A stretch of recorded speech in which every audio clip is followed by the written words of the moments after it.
Seja muito bem-vindo a mais um vídeo do Corpo Astral. Dando continuidade ao projeto de leitura do livro A Gênese, de Allan Kardec.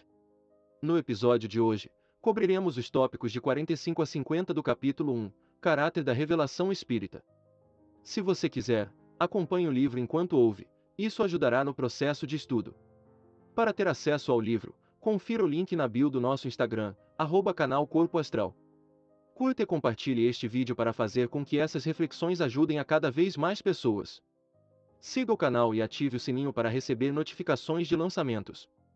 Sem mais delongas, vamos ao conteúdo. Tópico 45. A primeira revelação teve a sua personificação em Moisés, a segunda no Cristo, a terceira não a tem em indivíduo algum. As duas primeiras foram individuais, a terceira coletiva. Aí está um caráter essencial de grande importância.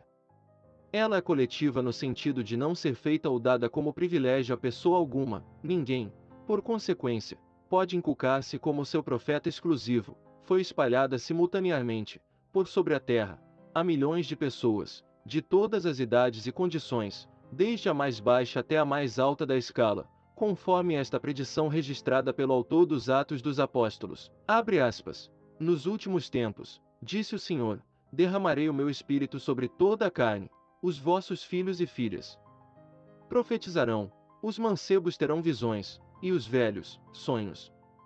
Fecha aspas. Citação de Atos, capítulo 2 versículos 17 e 18. Ela não proveio de nenhum culto especial, a fim de servir um dia, a todos, de ponto de ligação. Nota de rodapé. O nosso papel pessoal, no grande movimento de ideias que se prepara pelo Espiritismo e que começa a operar-se, é o de um observador atento, que estuda os fatos para lhes descobrir a causa e tirar-lhes as consequências.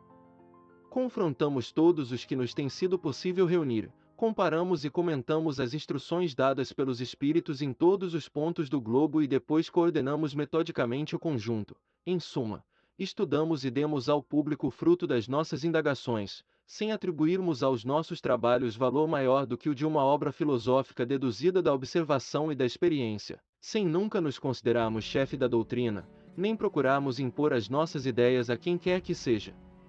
Publicando-as, usamos de um direito comum e aqueles que as aceitaram o fizeram livremente. Se essas ideias acharam numerosas simpatias, é porque tiveram a vantagem de corresponder às aspirações de avultado número de criaturas, mas disso não colhemos vaidade alguma, dado que a sua origem não nos pertence. O nosso maior mérito é a perseverança e a dedicação à causa que abraçamos. Em tudo isso, fizemos o que outro qualquer poderia ter feito como nós, razão pela qual nunca tivemos a pretensão de nos julgarmos profeta ou Messias, nem, ainda menos, de nos apresentarmos como tal. Tópico 46.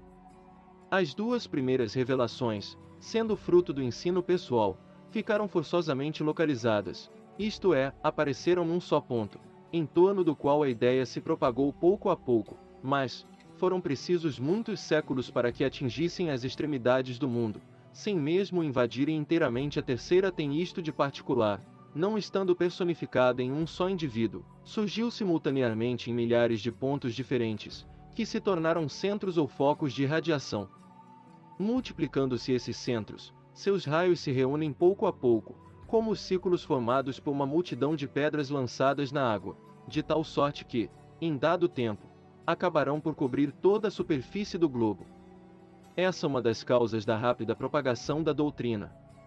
Se ela tivesse surgido num só ponto, se fosse obra exclusiva de um homem, houvera formado seitas em torno dela, e talvez decorresse meio século sem que ela atingisse os limites do país onde começara, ao passo que, após 10 anos, já estende raízes de um polo a outro. Tópico 47. Esta circunstância, inaudita na história das doutrinas, lhe dá força excepcional e irresistível poder de ação. De fato, se a perseguirem num ponto, em determinado país, será materialmente impossível que a persigam em toda a parte e em todos os países. Em contraposição a um lugar onde lhe embaraçem a marcha, haverá 1000 outros em que florescerá. Ainda mais, se a ferirem no indivíduo, não poderão feri-la nos espíritos, que são a fonte donde ela promana. Ora, como os espíritos estão em toda a parte e existirão sempre, se, por um acaso impossível, conseguissem sufocá-la em todo o globo, ela reapareceria pouco tempo depois, porque repousa sobre um fato que está na natureza e não se podem suprimir as leis da natureza. Eis aí o de que se devem persuadir aqueles que sonham com o aniquilamento do espiritismo. Citando Revue Spirit, fevereiro de 1865, página 38, abre aspas, da perpetuidade do espiritismo. Fecha aspas. Tópico 48. Entretanto, disseminados os centros, poderiam ainda permanecer por muito tempo isolados uns dos outros, confinados como estão alguns em países longínquos. Faltava entre eles uma ligação, que os pusesse em comunhão de ideias com seus irmãos em crença, informando-os do que se fazia algures. Esse traço de união, que na antiguidade teria faltado ao espiritismo, hoje existe nas publicações que vão a toda parte, condensando, sob uma forma única, concisa e metódica, o ensino dado universalmente sob formas. Nota da editora referente a este trecho. Assim compreendendo, a Federação Espírita Brasileira passou a publicar obras espíritas na língua internacional, o Esperanto. Tópico 49. As duas primeiras revelações só podiam resultar de um ensino direto, como os homens não estivessem ainda bastante adiantado a fim de concorrerem para sua elaboração, elas tinham que ser impostas pela fé, sob a autoridade da palavra do Mestre. Contudo, notam-se entre as duas bem sensível diferença, devida ao progresso dos costumes e das ideias, se bem que feitas ao mesmo povo e no mesmo meio, mas com 18 séculos de intervalo. A doutrina de Moisés é absoluta, despótica, não admite discussão e se impõe ao povo pela força.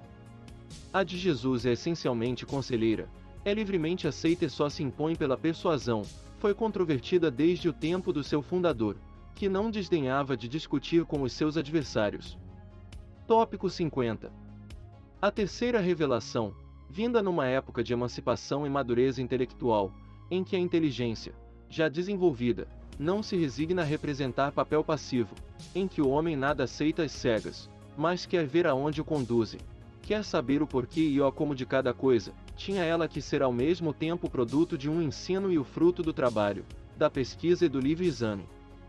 Os espíritos não ensinam senão justamente o que é mister para guiá-lo no caminho da verdade, mas abstêm-se de revelar o que o homem pode descobrir por si mesmo, deixando-lhe o cuidado de discutir, verificar e submeter tudo ao cadinho da razão, deixando mesmo, muitas vezes, que adquira experiência à sua custa. Fornecem-lhe o princípio, os materiais, cabe-lhe a ele aproveitá-los e pô-los em obra entre parênteses. Número 15. Este foi o vídeo de hoje. Se você gostou, compartilhe com seus amigos, e ajude a esse conteúdo chegar mais longe. Para mais vídeos, acesse nosso canal e confira nossas playlists. Muita força e paz para você. Até a próxima!